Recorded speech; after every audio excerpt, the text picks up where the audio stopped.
화가들의 초상화. 안녕하세요. 프리리딩입니다. 오늘 저희가 함께 나누고자 하는 주제는 화가들의 초상화입니다. 초상화는 단순히 한 개인의 외면을 그림으로 남기는 것을 넘어서 시대의 정신과 화가의 내면적 관점, 그리고 모델의 정체성을 깊이 담아내는 예술 작품입니다. 이번 대화를 통해 초상화라는 예술 장르가 가지는 특성과 역사적, 미학적 의미를 알아보고자 합니다. 함께 하고 계신 여러분도 이 여정을 함께 즐겨주시기를 바랍니다. 우선 초상화의 기원을 살펴보아야 할 것 같습니다. 초상화의 역사는 인류가 자기 자신을 시각적으로 묘사하려는 욕망을 가지기 시작한 선사시대와 맥락을 같이 합니다.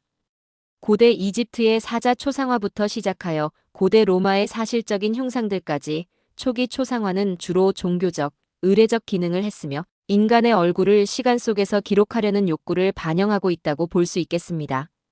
이런 맥락에서 초상화는 단순한 화폭 위의 그림이 아니라 당대의 생활상과 문화적 함의를 담은 귀중한 자료로 다가옵니다. 르네상스 시대에 들어 초상화는 큰 변곡점을 맞이합니다. 인간 중심적 세계관의 확산과 함께 예술가들은 그 어느 때보다도 개성을 중시하기 시작했고, 이를 초상화에서도 엿볼 수 있습니다. 아마도 르네상스 초상화의 대표적인 사례로 레오나르도 다 빈치의 모나리자를 꼽을 수 있을 것입니다. 작품 속의 그녀는 단순한 미소를 뛰어넘어 수수께끼 같은 내면의 깊이를 관객에게 던져주고 있는데요. 이처럼 초상화는 단지 보는 이로 하여금 얼굴을 기억하게 하는 것을 넘어 모델의 생각과 철학, 분위기까지 포착하려는 시도가 담긴 것입니다. 이 시기 초상화는 정치적 도구로도 사용되었습니다. 예로부터 초상화는 권력자의 이미지를 대중들에게 전파하는 데 중요한 역할을 해왔습니다. 특히 16세기 투르나이파 화가들의 작품이나 하버마스터 홀바인의 헨리 8세 초상화는 개인과 권력을 같은 선상에서 다룹니다. 헨리 8세의 초상화는 그의 권위와 왕권을 시각적으로 극대화하여 보여주는 동시에 초상화 속 그 인물이 역사 속 실존했던 인물임을 각인시킵니다. 당대 초상화는 그저 예술로서 끝나는 것이 아니라 시대의 흐름 속에서 정치적 의도를 내포하거나 메시지를 탄탄히 담은 도구로 활용되었던 것입니다. 한편 초상화는 단순히 외적 묘사에 그치지 않고 화가와 모델 사이의 심리적, 정서적 교감을 느낄 수 있는 영역으로까지 확장됩니다. 이를 잘 보여주는 사례로 고흐의 초상화를 들 수 있겠습니다. 고흐는 자신의 내면을 탐구하며 이를 화폭에 담아낸 예술사의 찬란한 인물 중 하나입니다. 그의 자화상들에서는 내적 갈등과 정서적 부딪힘이 붓질 속에서 뚜렷이 드러나 보입니다. 고흐의 자화상은 단순히 자신의 얼굴을 그리는 것을 넘어 자신의 영혼을 캔버스 위에 투영하는 행위로 볼 수 있습니다.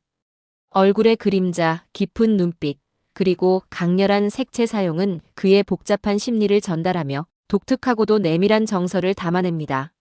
이러한 자화상은 단순히 외형적 사실성을 넘어 개인의 내면 세계를 엿볼 수 있는 창구로 작용하며 관람자로 하여금 화가 자신의 관점과 느낌 속으로 들어가게 만듭니다. 이와 더불어 현대 초상화의 변화를 이야기하지 않을 수 없습니다. 사진기의 발명과 함께 초상화는 더 이상 사실적 묘사에 국한되지 않았습니다. 회화 초상화는 이제 사실성과 상징성을 병행하며 추상적 표현이나 기법적 실험을 포함하는 새로운 형식으로 나아갔습니다. 예를 들어 프랜시스 베이컨의 초상화 작품들은 찌그러지고 왜곡된 인물들을 통해 인간의 고통과 불안을 표현하며 심리적인 차원을 강조해왔습니다. 이처럼 현대의 초상화는 전통적인 묘사의 경계를 뛰어넘어 사회적 메시지나 관념을 시각적으로 전달하고자 합니다. 현대 초상화는 더 이상 단순히 모델의 외형을 기록하거나 미화하는 데 그치지 않습니다.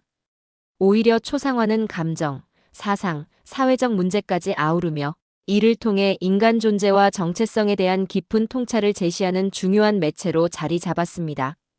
현대 예술가들은 초상화를 통해 비판적인 목소리를 내고 개인적 혹은 집단적 정체성을 다각도로 탐구하며 관객과 소통합니다. 이처럼 초상화는 시간이 흐르며 단순한 묘사를 넘어서 다양성과 깊이를 겸비한 예술 장르로 계속해서 진화하고 있습니다. 현대의 초상화에서 주목할 만한 또 다른 측면은 기술의 발전과 디지털 미디어의 영향을 받는 점입니다. 디지털 제작 도구와 소셜 미디어 플랫폼이 발달하면서 초상화는 새로운 형태를 띠게 되었습니다. 아바타, 디지털 화풍 또는 소셜 미디어 프로필 사진과 같은 현대적 초상화는 단지 개인의 이미지를 표현하는 것을 넘어선 가상 공간에서의 정체성을 창조하고 조작하는 수단이 되기도 합니다. 이러한 디지털 초상화는 개개인의 정체성이 고정적인 것이 아니라 유동적이고 다차원적이라는 현대인의 삶과 사고방식을 반영합니다. 이는 전통적인 초상화가 실물 인물의 고정된 이미지를 담았던 과거와는 큰 대조를 이루며 현대 초상화가 새로운 문맥 속에서 새로운 역할을 하고 있음을 보여줍니다. 또한 초상화라는 장르 자체가 초개인화되고 있다는 점도 현대의 특징으로 볼 수 있습니다. 과거 초상화는 사회적 관습과 의뢰자의 요구에 의해 제작되는 경우가 많았던 반면 오늘날 이는 창작자의 사적 표현 욕구나 사회적 주제를 강조하려는 예술적 의도로 설계되고 있습니다. 예컨대 현대 작가들은 사회적 메시지와 정체성의 표현을 위해 초상화를 적극적으로 활용합니다.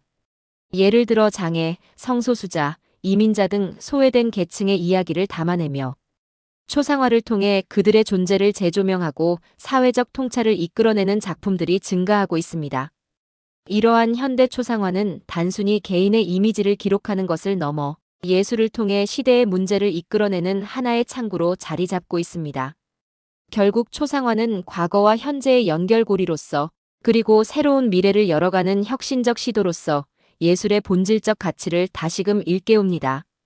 이렇듯 초상화는 단순한 기록의 차원을 넘어 시대, 문화, 개인의 정체성을 심도 있게 담아내는 예술의 한 형태로 예술가와 모델, 그리고 관람자 간의 복합적인 대화를 가능하게 하는 매개체로서 기능하고 있습니다. 역사에 따라 그 의미가 확장되고 변화해온 초상화는 결국 인간 존재를 어떻게 바라보고 표현할 것인지에 대한 본질적 질문을 제기합니다.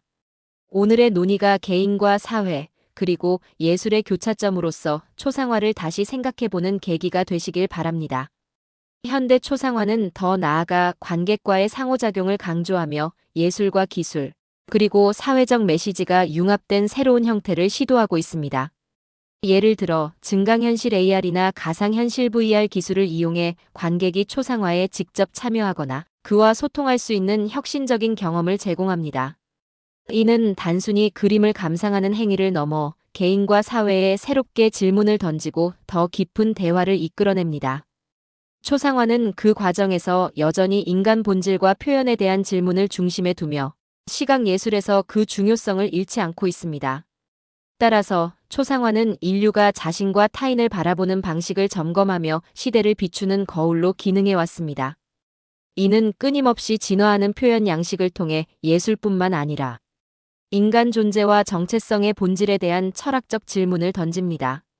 오늘날의 초상화는 그저 시각적 재현에 머무르지 않고 상호작용적이고 다원적인 방식으로 우리와 대화를 시도합니다.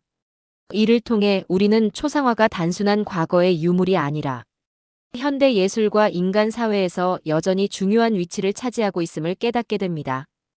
결국 초상화라는 예술 장르는 지난 수세기 동안 형태와 역할에 있어 많은 변화와 발전을 이루어왔습니다. 그럼에도 불구하고 초상화는 한결같이 인간 존재의 본질을 탐구하는 매개체로 자리매김해왔습니다. 화가의 붓끝에서 탄생한 작품들은 개인의 이야기를 넘어 시대와 사회, 인간의 보편적 가치를 담아내며 새로운 층위를 형성해왔습니다. 과거의 초상화가 주로 특정 계층과 사회 구조를 반영했다면 현대의 초상화는 그 경계를 허물고 더욱 보편적이고 다원적인 인간 경험으로 확장되고 있습니다. 이는 인간의 정체성과 내면을 탐구하며 예술의 사회적 역할을 재조명하는 한편 초상화가 여전히 강력한 예술적 도구임을 증명합니다. 이 영상이 흥미로우셨다면 구독과 좋아요를 눌러주세요.